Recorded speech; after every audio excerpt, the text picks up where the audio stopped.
जो बिल आया है, जो परिवार वाले हैं वो पूरा बिल नहीं भर पाए हैं, तो जो बॉडी है मरीज की, अस्पताल वो हैंडओवर नहीं कर रहा है। क्या अस्पताल ऐसा कर सकता है? प्राइवेट में इलाज चल रहा है। एक सिचुएशन ऐसी आ गई कि परिवार के पास अब पैसा नहीं है देने के लिए। क्या इलाज रोका जा सकता है पेशेंट का, भले ही पेशेंट क्रिटिकल हो? बहुत बार बाइक चला रहा होता है इंसान, मोटरसाइकिल चला रहा है, एक्सीडेंट हो गया, उसने हेलमेट पहनी हुई है, पर क्या उस वक्त लोगों को हेलमेट उतारनी चाहिए उस इंसान की या नहीं उतारनी चाहिए? अगर आपके आसपास किसी को हार्ट अटैक पड़ रहा है तब क्या करें? 4 दवाएं हैं जो मैं रखता हूं और वो मैंने रेलवे स्टेशन पे कुलीग्स को भी दी है।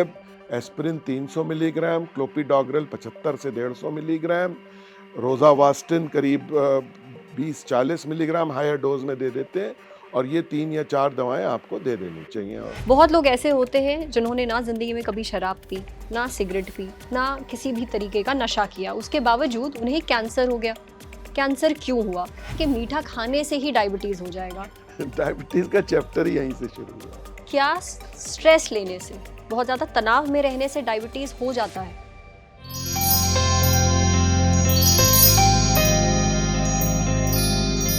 क्या आपके साथ भी कभी ऐसा हुआ है कि आप अस्पताल गए हैं खुद को दिखाने के लिए या अपने किसी जान पहचान वाले को एडमिट कराने के लिए, और वहाँ पर जो हॉस्पिटल का स्टाफ है या फिर कुछ डॉक्टर्स हैं, उनकी बातें आपके सिर के ऊपर से निकली जा रही हैं, ना ही आपको ठीक से कुछ समझाया जा रहा है, ना ही आपके पास पूरी जानकारी है।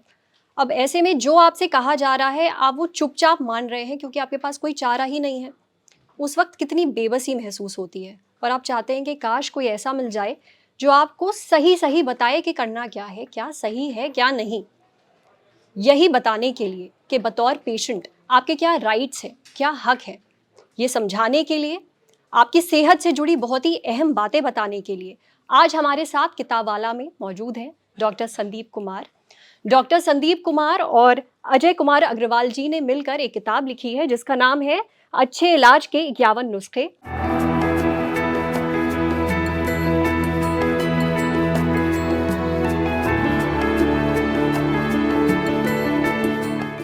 इसको छापा है स्टारडम बुक्स ने और बहुत ही काम की किताब है ये। वैसे आपको एक चीज़ और बता दें, डॉक्टर संदीप जो है वो फाउंडर डायरेक्टर रह चुके हैं एम्स भोपाल के, और साथ ही सर्जिकल ऑन्कोलॉजिस्ट और कंसल्टेंट सर्जन भी रह चुके हैं 32 सालों तक KGMU लखनऊ में। डॉक्टर संदीप, आपका बहुत बहुत स्वागत है ललन टॉप पर। धन्यवाद। मुझे भी बहुत खुशी है आज ललन टॉप की चैनल पे आके, और आपने मुझे ये मौका दिया है कि मैं अपनी किताब के बारे में 2 शब्द बोलूं और अपनी बात को जन सामान्य तक पहुंचाऊं। और मॉडर्न साइंस और मॉडर्न मेडिसिन का विद्यार्थी होने के नाते मेरे मन में हमेशा से ये इच्छा थी, और इसी विचार से इस किताब की रचना की कि ये जन साधारण तक पहुंचे। मेडिकल साइंस का के अंदर इक्विटी का जो इशू है सरवत जी, वो इसीलिए है कि एक्सेसिबिलिटी, जिसको अंग्रेजी शब्द इस्तेमाल कर रहा हूँ, कि हर आदमी, जो आपने शुरू में जो कमेंट किया कि हर व्यक्ति जो हमारे देश में जो चीज़ उपलब्ध है मेडिकल साइंस की, उसका पूर्ण लाभ उठा सके, और यही उद्देश्य है। और धन्यवाद, मुझे आपने ये मौका दिया। बहुत बहुत शुक्रिया हमें समय देने के लिए डॉक्टर संदीप।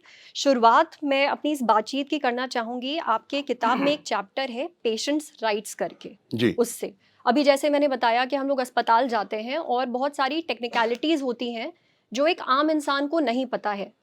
मरीज के क्या हक हैं, क्या राइट्स हैं, उसे नहीं मालूम होते हैं, और वहाँ पे जो स्टाफ बोल रहा है लोग वो बात मान जाते हैं बिना ये समझे, बिना ये जाने कि वो बात सही है भी या नहीं। तो क्या आप हमारे ऑडियंस को कुछ ऐसे बेसिक पेशेंट के राइट्स हैं बता सकते हैं जो लोगों को मालूम होने चाहिए? जो सबसे बड़ा रोगी अधिकार है और जो हम लोग को फिजिशियन को सिखाया जाता है, उसको बेनिफिशियंस कहते हैं। कि अगर हम रोगी को ठीक नहीं कर सकते तो एटलीस्ट उसको हम हार्म ना करें, उसका कोई नुकसान ना करें, और यदि रोगी को जो उसके हित में बेस्ट है वो मिलना चाहिए। अगर मैं कैंसर का डॉक्टर हूँ, एडवांस कैंसर का रोगी है, और उसको अब कीमोथेरेपी और रेडियोथेरेपी उसके जीवन में कोई न तो जीवन गुणवत्तापूर्वक जीवन को ऐड कर रही है, ना ही उसके अंदर कोई लाइफ को प्रोलॉन्ग कर रही है, ना गुणवत्तापूर्वक जीवन आ रहा है, मैं एक बार फिर से वापस अपने सवाल की तरफ आना चाहूँगी। जी, मैं ज़रूर। अपने ऑडियंस के पॉइंट ऑफ व्यू से एक चीज़ जानना चाहती हूँ। जैसे हमने पेशेंट राइट्स की बात करी कि मैं जी, अगर अस्पताल जा रही हूँ, जी। खुद को दिखाने के लिए, क्या कुछ ऐसे राइट्स हैं जो मुझे मालूम होने चाहिए? जी, बिल्कुल आपको एक बेसिक आपको ये मालूम होना चाहिए कि मेरे साथ क्या किया जा रहा है। मेरा कोई इन्वेस्टिगेशन किया जा रहा है तो मेरा सीटी किया जा रहा है, मेरा एमआरआई किया जा रहा है, तो एक कंसेंट फॉर्म आपको अंग्रेजी में अभी देखिए 3 दिन पहले एक किसी हाई कोर्ट ने या सुप्रीम कोर्ट ने, मैं बता नहीं पाऊंगा, जजमेंट दे दिया कि साहब ये जो छपा हुआ कंसेंट फॉर्म है पूरा लंबा, आपने तो आप अंग्रेजी पढ़े हुए हैं, जैसे कि आपने कहा एक निरीह भोला भाला देश का व्यक्ति आया, उससे कहा भैया यहाँ दस्तखत कर दो। ये इसी प्रकार से है कि जब आप कोई चिट फंड या कोई फंड खरीदने जाएं तो आपको 15 पेज का फॉर्म साइन करा दिया जाए, या आपको तेजी से बोल दिया जाए कि जो फलाना फंड है ये इसके अंदर ये प्रॉब्लम हो सकती है और आपसे कहा बस दस्तखत कर दो। तो वो दस्तखत करा लेना तो एक बड़ा शैम सा दस्तखत है। तो रोगी को बताना चाहिए कि साहब हम आपके शरीर के अंदर, आपके स्तन में गांठ है, आपको नाइस की अब गाइडलाइंस हैं कि आप, और अब तो ये आ गया कि कंसेंट अंडर कैमरा और वीडियो हो। अब वो डॉक्टरों के लिए इतनी कम्बरसम हो जाती है, कहाँ तक कैमरा और वीडियो। डॉक्टर के अंदर ये खाली कॉन्फ्रेंस में खड़े होकर ये कह देना कि साहब I work for the last man in the Q.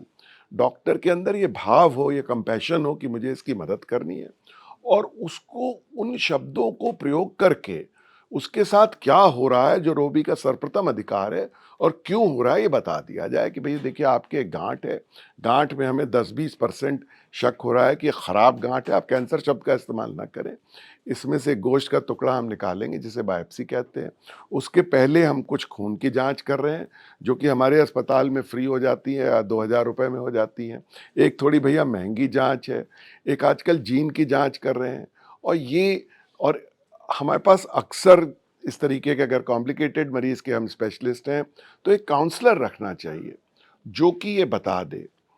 एक और स्ट्रैटेजी है जिसको क्लबिंग की स्ट्रैटेजी कहते हैं। मैं क्या करता हूं, जैसे मेरे यहाँ पे हेड एंड नेक कैंसर का मैं इलाज करता हूं, ब्रेस्ट का करता हूं, तो मैं दिन बांटे हुए हैं। तो जैसे ब्रेस्ट कैंसर की मरीज है तो 2 ब्रेस्ट कैंसर के मरीज बाहर बैठे हैं, वो पूरी जर्नी उन्होंने 3 साल की, 3 महीने की, 6 महीने की तय की है। मैं उस मरीज को, चूंकि समय का अभाव होता है, नए मरीज के साथ बैठा देता हूँ कि भैया आप इनको समझाओ कि बायोप्सी में क्या कष्ट हुआ था। तो एक मरीज दूसरे मरीज का बहुत अच्छा काउंसलर हो जाता है। एक तीसरी स्ट्रेटजी है जो मैंने अभी पब्लिश करी, शॉर्ट बर्स्ट कम्युनिकेशन की। इसको शॉर्ट बर्स्ट कम्युनिकेशन स्किल्स हम लोग सिखाते हैं आजकल, और इसको कहते हैं नॉन सर्जिकल स्किल्स।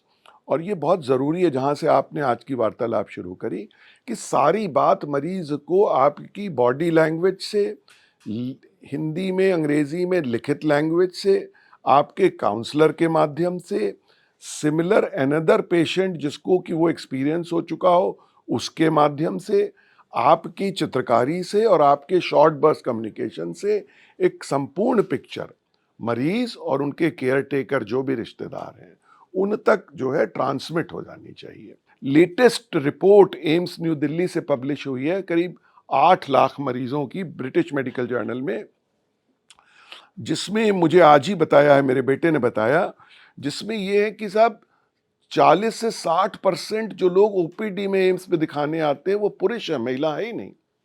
तो ह्यूज जेंडर गैप की डिस्कवरी हुई पहली बार। और मेरे 2 पेपर हैं डिले फैक्टर्स पे, उसमें भी देखा मैंने जेंडर गैप। तो महिला जो अकेली है, जो अकेला पुरुष है वो तो अस्पताल आ जाता है, महिला जो अकेली है वो सब रोती रहती, किससे कहें, शर्मीली है, उसकी यूरिनरी ट्रैक की प्रॉब्लम है, उसकी जननांगों की प्रॉब्लम है, उसके स्तन में रोग है, किससे कहे, जिससे कहती है वो भी उतनी ही निरीह महिला है। तो महिला पे पैसे की कमी है, महिला बाहर नहीं निकलती। तो ये जो जेंडर गैप है, somebody has to fend for that lady। तो जो उसको लेके आ रहा है, और कोई महिला के लिए है, उसका कोई बच्चा है, कोई पोता है जो उसके लिए खर्च कर रहा है, ये पूरी बात ट्रीटिंग फिजिशियन को पता चल जानी चाहिए। तो ये ट्रीटिंग फिजिशियन के लिए भी लेसन है। सर, एक सवाल मेरा इसी से जुड़ा हुआ है, अभी आपने कंसेंट फॉर्म की बात करी थी। जी। बहुत बार ऐसा होता है कि हम जब अपने किसी परिचित को अस्पताल लेके जाते हैं और उसकी कोई सर्जरी होनी है, जी। तो ज़्यादातर क्या होता है कि सर्जरी से एकदम ठीक पहले आपसे एक फॉर्म साइन कराया जाता है, जिसमें ये चीज़ भी लिखी हुई होती है कि अगर उस दौरान पेशेंट को कुछ हो जाता है तो उसकी ज़िम्मेदारी अस्पताल नहीं लेगा। और लोग उस वक़्त इतने ज़्यादा घबराए हुए होते हैं, हड़बड़ाए हुए होते हैं क्योंकि ठीक सर्जरी होने वाली है, तो आप साइन कर देते हैं। मेरा सवाल ये है कि इस फॉर्म को साइन कराने का सही समय क्या है? क्या सर्जरी से ठीक पहले ये पेशेंट को दिया जाना चाहिए या उससे थोड़ा समय पहले, ताकि वो बातचीत कर लें? छोटा जवाब तो सरवत जी ये है कि बिल्कुल नहीं, ठीक सर्जरी से दौरान और सर्जरी के ठीक पहले नहीं देना चाहिए। और ये जो मैंने सिनेरियो पेंट किया कि जब मरीज को आपने भर्ती किया और आपने सर्जरी को कंटेम्पलेट किया, पर आपका सवाल रेलेवेंट है। सर्जरी 3 प्रकार की है। एक हम लोग कहते हैं प्लान्ड इलेक्टिव सर्जरी, जिसमें हम किसी का अंग भंग कर रहे हैं और अंग भंग करने के लिए हमारे पास लाइसेंस है, हम पे बायोप्सी की रिपोर्ट है कि जबड़े में, स्तन में, पैर में, गुर्दे में कैंसर है साहब, और हम आपका गुर्दा निकालेंगे, मुझे इजाज़त दीजिए आपके शरीर का के ऊपर, या यूट्रस निकालेंगे। और उसमें हमने काउंसलिंग की। तो जो सिनेरियो अभी मैं बोल रहा था कि सारे स्टेक होल्डर्स को बुला के बात करेंगे। एक सिनेरियो ये है कि आपने सिजेरियन का ऑपरेशन किया और इतनी ब्लीडिंग हुई, और इस सिनेरियो में मैं 3 बार खुद रहा हूं, कि आपको सडनली ऑन द टेबल आपने बच्चा भी बचा लिया, माँ को बचाने के लिए अब आपको यूट्रस निकालना पड़ रहा है। मेरे एक दोस्त की पत्नी इसमें फंसी, और हम लोग सब थिएटर में थे और हम सब सर्जन, वो दोस्त बड़ा पैथोलॉजिस्ट और उसकी माँ भी बड़ी पैथोलॉजिस्ट, हम लोग के कुलीग्स। और हमने कंसेंट दी, मैंने कंसेंट दे दी कि निकालो यूट्रस। एक बच्चा था, ये दूसरा बच्चा भी ठीक हो गया। तो उस समय हम इमरजेंसी में बाहर निकल के, अभी मेरा हाल ही में उन्होंने मेरी एंजियोग्राफी करी और पूछा था बाबा हम आपके स्टेंट डालें ना डालें, तो ऑन टेबल कंसेंट थी। तो सिनेरियो देखिए ना कि ऑन टेबल कंसेंट भी लेनी पड़ती है, इमरजेंसी कंसेंट भी लेनी पड़ती है, ऑन टेलीफोन कंसेंट भी लेनी पड़ती है, और लेनी पड़ती है। मैंने अपनी माँ की कंसेंट दी। मेरे पिताजी, मैं 12th क्लास में पढ़ता था और मेरा छोटा भाई मुझसे 17 साल छोटा है, मेरे फादर भी डॉक्टर हैं, वो सर्जरी बिजी ऑपरेट कर रहे थे, मेरी माँ प्रेग्नेंट थी, मेरा छोटा भाई मुझसे 16 साल छोटा। मैंने ड्राइव करके कमला नेहरू अस्पताल लेके गया और वहाँ डॉक्टर ने कहा कि तो अर्जेंट सिजेरियन केस है, कौन कंसेंट देगा?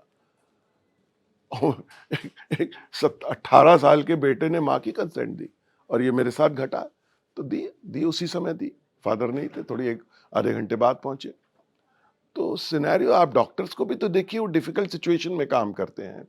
कभी कभी आपको लगा कि आप कर ले जाएंगे, अब उस पोर्शन की कंसेंट नहीं है, आपको ऑर्गन निकालना है या आपको कोई ऐसा प्रोसीजर करना है जो डेंजरस है, तो ऑन टेबल कंसेंट भी लेनी पड़ती है, इमरजेंसी कंसेंट भी लेनी पड़ती है।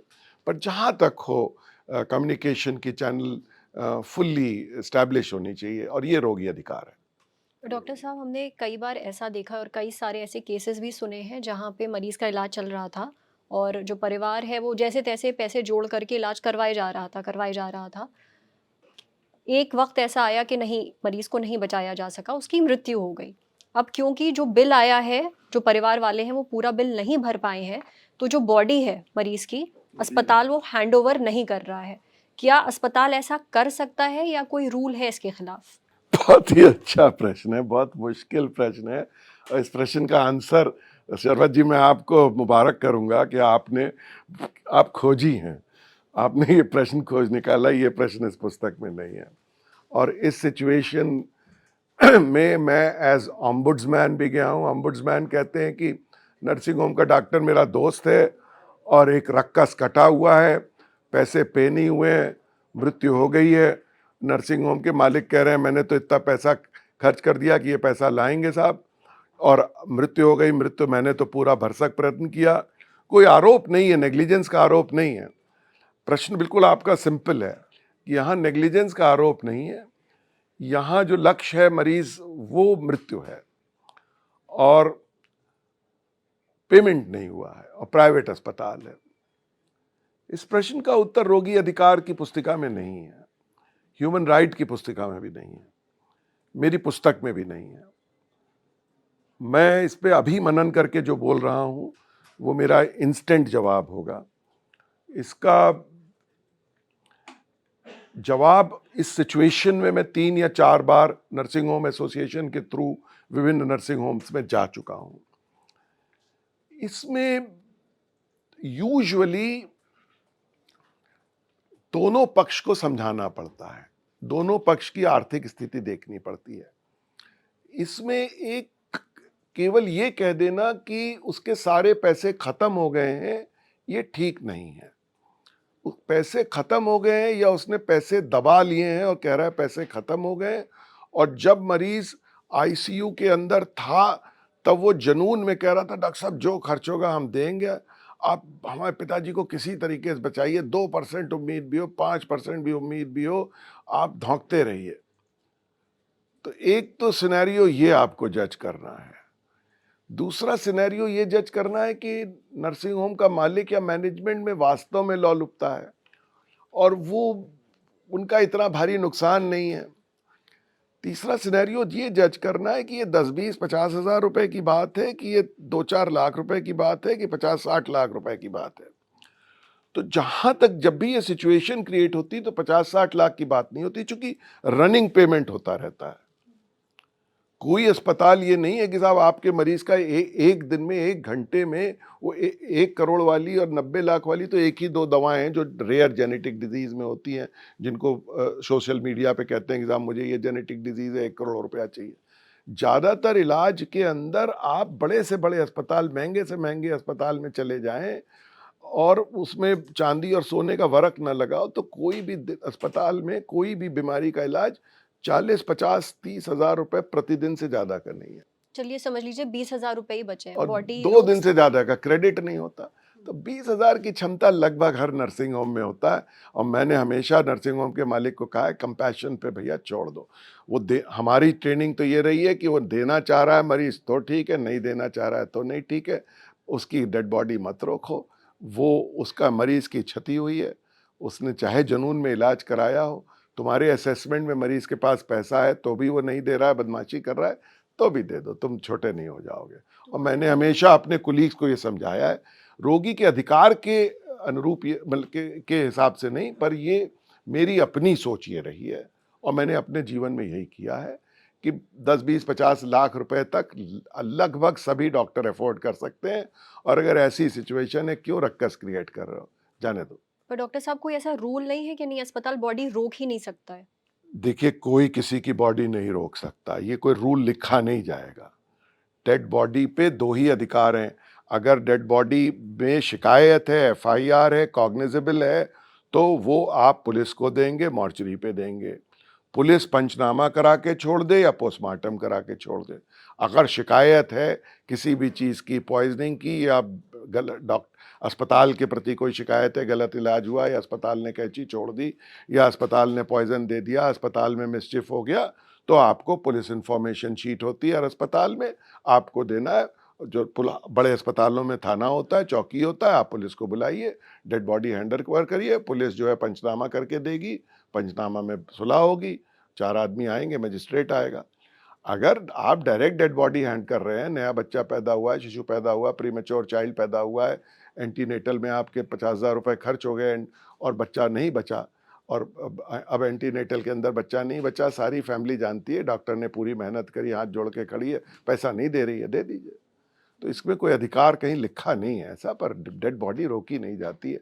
Dead body handed over to patient, dead body की रिसीप्ट लिखा दीजिए, dead body handed over to police और रिसीट लिखा लीजिए। चलिए तो डेड बॉडी की बात हो गई, पर उससे पहले अगर एक सिचुएशन ऐसे लेके चलते हैं कि इलाज चल रहा है, प्राइवेट में इलाज चल रहा है और बहुत ही मोटे बिल बन रहे हैं, परिवार दे रहा है जितना कर सकता है। एक सिचुएशन ऐसी आ गई कि परिवार के पास अब पैसा नहीं है देने के लिए। उस सिचुएशन में क्या होता है, क्या राइट्स है, क्या इलाज रोका जा सकता है पेशेंट का, भले ही पेशेंट क्रिटिकल हो? देखिए मैं ये चीज़ इस किताब में सिखाता हूँ कि हर चीज़ को महंगा करके और सस्ता करके किया जा सकता है और इलाज इसमें नहीं है। मैं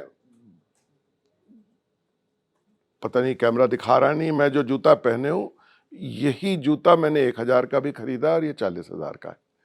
तो ये इलाज में भी संभव है। मैंने गवर्नमेंट सेक्टर में भी ये बनाया। और क्या गरीबों का बढ़िया इलाज नहीं होता? मैंने खूब किया। मैं 40 साल गवर्नमेंट सेक्टर में काम किया है, 5 साल से प्राइवेट सेक्टर में काम कर रहा हूँ।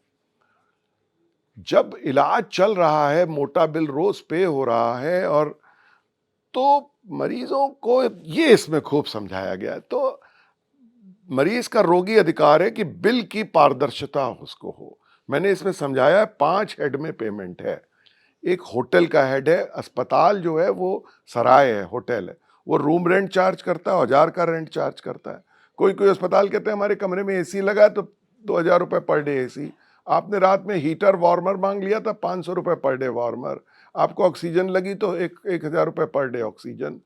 तो ये रोगी का अधिकार है कि उनके ये रेट लिखे हों कि ये ancillary services, nursing charges room rent में इंक्लूडेड नहीं है। अब देखा उन्होंने तो नर्सिंग चार्जेस 500 रुपये per day nursing charges, general ward में इतने। अरे कमरे में पोछा लगाया तो पोछे के चार्जेस, कमरे में लाइट जलाई तो लाइट के चार्जेस। तो ये आप पहले से जान लें, और ये अब रोगी अधिकार में है, नियम कानून है इसके लिए जो कि डिस्प्लेड है, और अब कंपलसरी हो गया है कि रूम रेंट में क्या शामिल होगा। अस्पताल में जो दवाइयाँ मिलती हैं, रोगी का अधिकार है वो अस्पताल की फार्मेसी से करे, बाहर से खरीदे। आपको अब अस्पतालों में चिट्ठी लिख के लग रही है, मैं अभी 2 अस्पताल देख के आया कि कंपलसरी कर दिया कि जन औषधि केंद्र खुलवा दे, और दोनों दवाइयाँ हैं भारत के अंदर। आप चाहे टांगे पे चढ़िए, चाहे मर्सिडीज में चढ़िए, आपको बढ़िया बड़ी कंपनी, अंग्रेजी कंपनी की दवा खरीदनी है खरीद लीजिए, बगल में जन औषधि केंद्र है, बोर्ड लगा हुआ है, और प्रचार कर दीजिए। अब दूसरा दवाइयों का और अप्लायंसेस का खर्चा। डॉक्टर साहब की फीस डिस्प्ले होनी चाहिए, नर्सिंग की फीस, एंसिलरी सर्विसेज की फीस डिस्प्ले होनी चाहिए। और ओवर अ पीरियड अगर लॉन्ग टाइम पेशेंट है तो पेशेंट पर डे अगर देख रहा है 70,000 का खर्चा आ रहा है, 30,000, तो फिर मरीज को कंप्लेंट नहीं करनी चाहिए। होता क्या है, आपने कहा कहानी के माध्यम से बताएं, तो मेरे आपको कहानी के माध्यम, एक बेटा है जो कम कमाता है, वो माँ को देख रहा है। माँ 70 वर्ष की है, माँ 2 साल से पलंग पे है, कैथेटर पड़ा हुआ है, रोज इलाज करा रहा है, और शायद माँ से बहुत प्यार करता है, बेटी से ज्यादा करता है। बेटी की शादी हो गई है, बेटी बहुत रिच है, बेटी विदेश में रहती है, और मेरे साथ ये घटित है, मेरे परिवार में घटित है, पर मैं नाम क्यों नहीं लूंगा, नाम लेना ठीक नहीं। बेटी आई, पर्स लटकाए हुए, मैंने देखा पर्स, तो मैंने देखा करीब 2.5 लाख रुपए का पर्स है। हाथ देख के, आंख देख के आप समझ सकते हैं कि उसके हाथ जो ज्वेलरी पहने हुए है, जो पर्स पहने, जो गाड़ी है। मेज पे मेरे 2 लाख रुपए रखे कि डॉक्टर साहब माँ के इलाज में कोई कमी ना हो। अब बेटी विदेश से आई, 2 दिन रुकी, पूरा उसने अपना मरीज के प्रति अपनी वो दिखाई बेटी होने का हक, और 2 लाख रुपए रख के, भाई को रख के, जो भी के, और चली गई। अब वो जो भाई है वो 2 साल से मदर को घर में उनकी सारी टट्टी बुत्ती, डॉक्टरों के यहाँ जाना, फेंड करना कर रहा है, और भाई एक छोटी सी दुकान चलाता है। वो 2 लाख रुपए 4 दिन में खत्म हो गए। अब बेटी तो चली गई विलायत। अब बेटा कह रहा है कि भैया हमारे पास तो पैसे नहीं है, अब आप आईसीयू में मरीज रखे हुए हैं। बेटी जो है बड़ी बहन है इस भाई की, वो कह गई कि भैया इलाज कराते रहना। अब वो भाई में इतना दम नहीं है कि वो बहन से कहे कि बहन पैसा और भेज दो, उसकी अपनी ये है। अब ये सिनेरियो होता है, और ये बहुत मैंने देखा है नर्सिंग होम में। तो देखिए, डॉक्टर को और भाई को समझना, और डॉक्टर को ये इसलिए डॉक्टर को मालूम होना चाहिए कि अटेंडेंट जो है कौन है। अटेंडेंट हस्बैंड है जो आउट ऑफ पॉकेट एक्सपेंस। देखिए क्या हो गया है कि कॉर्पोरेट हॉस्पिटल में 90% expenses out of the pocket of the insurer है अमेरिका में। और आपको ये देख लेना है कि आउट ऑफ पॉकेट एक्सपेंस किस में हो रहा है, जो जेब से दे रहा है, जिसमें हेल्थ इंश्योरेंस नहीं है, जो आयुष्मान का बेनिफिशियरी नहीं है, उस मरीज को खुदा मान लो। मैं आजकल डॉक्टरों को ये पढ़ा रहा हूं। पर फिर भी अस्पताल चाहें तो वो इलाज रोक सकते हैं। सस्ता जरूर कर सकते हैं, अगर इलाज नहीं रोके।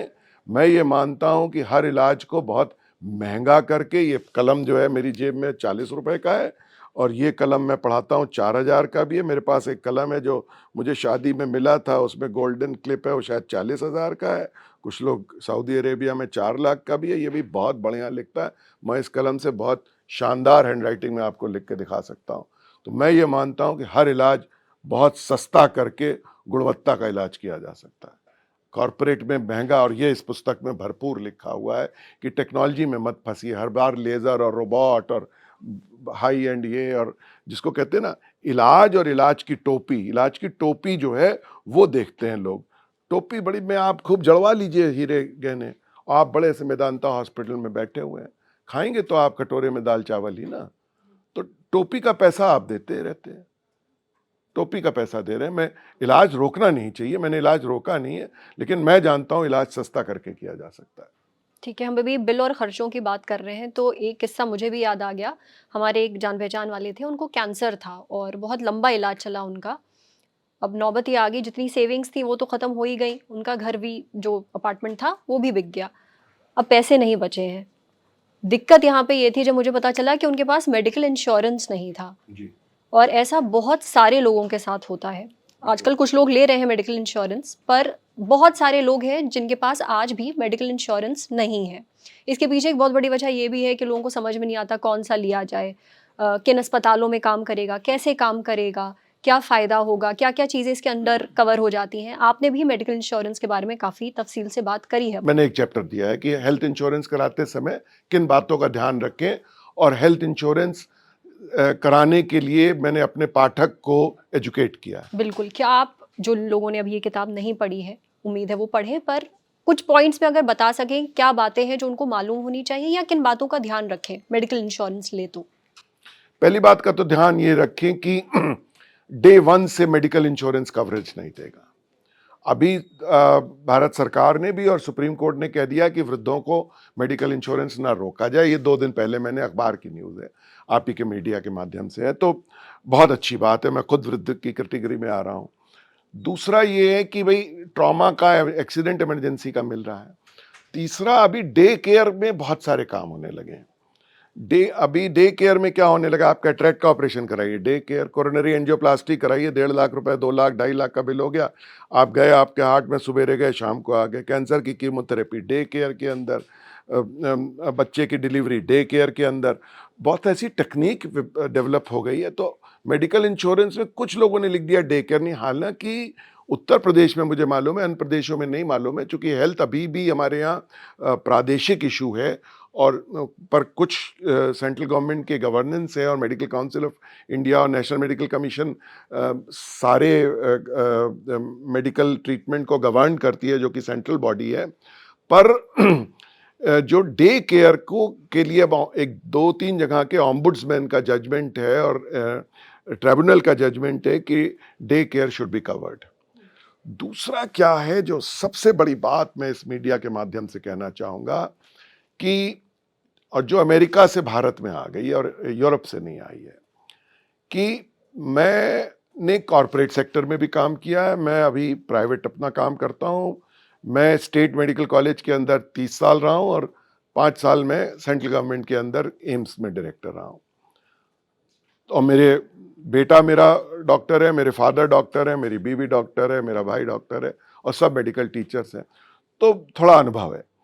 तो मैं बस यही कहना चाहूँगा कि इंश्योरेंस लेते समय जो आपने कहा है, ये देख लें कि आप चाहते हैं कि हम डॉक्टर एक्स से इलाज कराएं, तो जो बहुत अच्छे, जैसे हमारे परिवार में बहुत अच्छे ठेकेदार लोग थे, और वो कहते थे हम सरकारी काम नहीं करते। आप किसी भी से पूछ लीजिए बहुत अच्छे ठेकेदार से कि हम गवर्नमेंट काम नहीं करते। क्यों नहीं करते? क्या यार, हमसे चेक लेते समय, काम करते समय हम गुणवत्ता का ही काम करके देंगे और हम घूस नहीं दे पाएंगे। मैंने ऐसे तमाम अपने डॉक्टर मित्र देखे हैं जो कहते हैं यार मरीज मेरे द्वारे पे आएगा, मुफ्त कर देंगे, मैं आयुष्मान भारत का काम नहीं करूंगा। मेरे मित्र हैं इस समय जिन्होंने आयुष्मान भारत योजना बनाई है, प्लानिंग कमीशन में बैठे हैं, शायद मुझे सुने, मैं ये चैनल उन्हें भेजूंगा। मैंने भी आयुष्मान भारत का काम नहीं लिया। अब देखिए क्या है, ये इंश्योरेंस समझा रहा हूं मैं आपको, कि मैं रिसेंटली जो काम मैंने कॉर्पस में कराता हूं, मैं मान लीजिए गॉलब्लैडर का ऑपरेशन बहुत बढ़िया करता हूं, मुझे मालूम है बहुत बढ़िया करता हूं, मैं 40,000, 50,000, 60,000 रुपए का बिल एक एक रुपए की रसीद मसीद को दे देता हूं। मैं कहता हूं मैं कैशलेस नहीं करूंगा, आप क्लेम ले लो। उसे 50 ऑब्जेक्शन आते हैं, मैं लड़ता रहता हूं, मैं होशियार आदमी हूं, मैं लड़ के अपने पेशेंट को क्लेम दिला देता हूं, चिट्ठी ऐसी लिख लेता हूं। सेम ऑपरेशन अभी बड़े अस्पताल में बड़े टैग में होता है तो 1.5 लाख का, 1 लाख का, 2.5 लाख तक का बिल जाता है, और वो कैशलेस हो जाता है। तो ये बड़ा भारी, मेरे ख्याल से हमारे देश के पॉलिटिशियंस पे मेरी ये बात जाएगी कि जो कैशलेस है, इसमें सेम ऑपरेशन तिगुने दाम में हो रहा है। कैशलेस में लोगों को बड़ा मजा है साहब, अस्पताल को अधिक पैसा मिल रहा है और इंश्योरेंस कंपनी के लोगों को उसके, और वो बिल्कुल एक्सपर्ट हैं, हर कागज का पेट पूरी तरीके से भर देते हैं। वहाँ 3 बाबू बैठे हुए हैं जो कि सीए लेवल के लोग हैं, वो कागज को इतना नीट भरते हैं। अब एक गरीब आदमी, उसने जेब से 40 आउट ऑफ पॉकेट 40,000 खर्च कर दिया, इंश्योरेंस फर्स्ट क्लास खरीदा हुआ, इंश्योरेंस में कोई कमी नहीं है। अब वो रियम्बर्समेंट के लिए दौड़ रहा है। और ये जो डॉक्टर साहब हैं, इन्होंने तो रसीद बना दी, इनकी रसीद बिल्कुल वैलिड है। अब उसे दौड़ा रहे हैं 40,000 के लिए। वो कॉर्पोरेट जाता तो उसी का 40 का 4 लाख पेमेंट हो जाता। तो जो सबसे बड़ी प्रॉब्लम है इंश्योरेंस लेते समय कि इंश्योरेंस कहता है कि आप हमारे केवल उन अस्पतालों में जाइए जहां कैशलेस है, जबकि अधिकांश डॉक्टर स्टैंड अलोन प्रैक्टिस में मोहल्ले में कंपैशनेट डॉक्टर बैठे हैं जो सरकारी काम और कॉर्पोरेट काम में नहीं जाना चाहते। वो वैसे ठेकेदार हैं जो कहते हैं, वो वैसा मिठाई वाला है कि मैं टेंडर नहीं भरूंगा, मैं सरकार को मिठाई नहीं सप्लाई करूंगा। मेरे यहाँ बड़े बड़े डिप्टी कलेक्टर आके मेरी जलेबी खा जाते हैं और अपने बच्चों के लिए बांध के ले जाते हैं।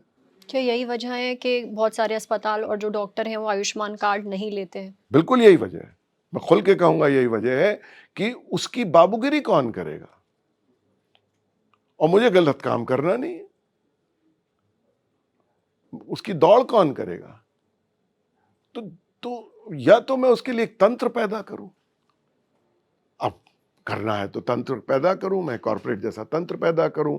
एक आदमी पूरा आयुष्मान के अंदर सब ले, सारे ऑब्जेक्शंस ये ले कि तुम्हारा भैया जो है, ये जो आपकी उम्र यहाँ ये लिखी हुई है, यहाँ लिखी है, यहाँ रश्मि कुमार लिखा है, यहाँ रश्मि कुमार लिखा है, अब उसके अंदर फंसा हुआ है, शाह का शाह लिख गया है, शाह का शाह लिख गया है, डेट ऑफ बर्थ के अंदर 2000 सब में लिख गया है, आपने तो 50 ईयर्स एज लिख दी है। तो ये आप अब उसमें, जैसे मैं आपको बताऊं कि मेरी इंश्योरेंस में उन्होंने, एक साहब ने लिख दिया स्मोकिंग। अब भाई स्मोकिंग की, अब उसने कहा हमने 5 साल से नहीं की, अब उसको कोरोनरी आर्टरी डिजीज हो गई। जब आप इंश्योरेंस खरीदते हैं तो एजेंट कहता है मत लिखिए, मत लिखिए आपको थायराइड है, मत लिखिए आपको माइल्ड हाइपरटेंशन है, आप लिख भी रहे हैं मत लिखिए।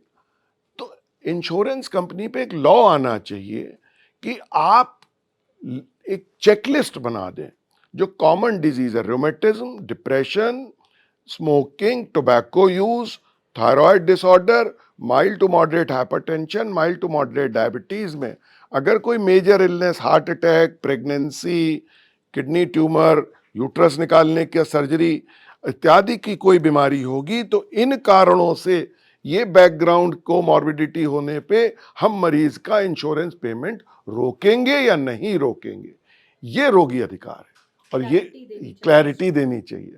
और इसी में ज्यादातर इंश्योरेंस पेमेंट फंस रहा है। तो इंश्योरेंस वालों ने क्या है, एक रिटायर्ड सीएमओ को अपने यहाँ नौकरी रखा लेते हैं और उनकी ड्यूटी ये होती है कि जो भी इंश्योरेंस का क्लेम आए इसमें ढूंढो कैसे ऑब्जेक्शन लगा दें। मैंने उसका नाम अपने यहाँ देसी भाषा में डॉक्टर ऑब्जेक्शनोलॉजिस्ट रखा हुआ है। तो वो ऑब्जेक्शनोलॉजी के सीएमओ हैं, वो आपके क्लेम बिल के अंदर जेन्युइन आपका ऑपरेशन करा, आपका जेन्युइन बिल है, आपका जेन्युइन बिल कॉर्पोरेट से, सेम बिल कॉर्पोरेट में पास हो जाता, कॉर्पोरेट से आधे दाम का है। ऑब्जेक्शनोलॉजिस्ट ने कह दिया भाई आप तो 4 साल पहले आपके में लिखा है आप गुटखा तंबाकू खाते थे, उसकी वजह से साहब आपको ये हो गया, आपकी वजह आपको ब्लैडर में कैंसर हो गया, ये देखिए किताब में लिखा है ब्लैडर कैंसर, यूरिनरी ब्लैडर का कैंसर तंबाकू से होता है, तो अब आपको नहीं मिलेगा। डॉक्टर साहब, अभी जो आप बोल रहे हैं कॉर्पोरेट, क्या आप उस वाले मेडिक्लेम की बात कर रहे हैं जो कंपनियां देती हैं अपने एम्प्लॉयज को, या ये कुछ और है?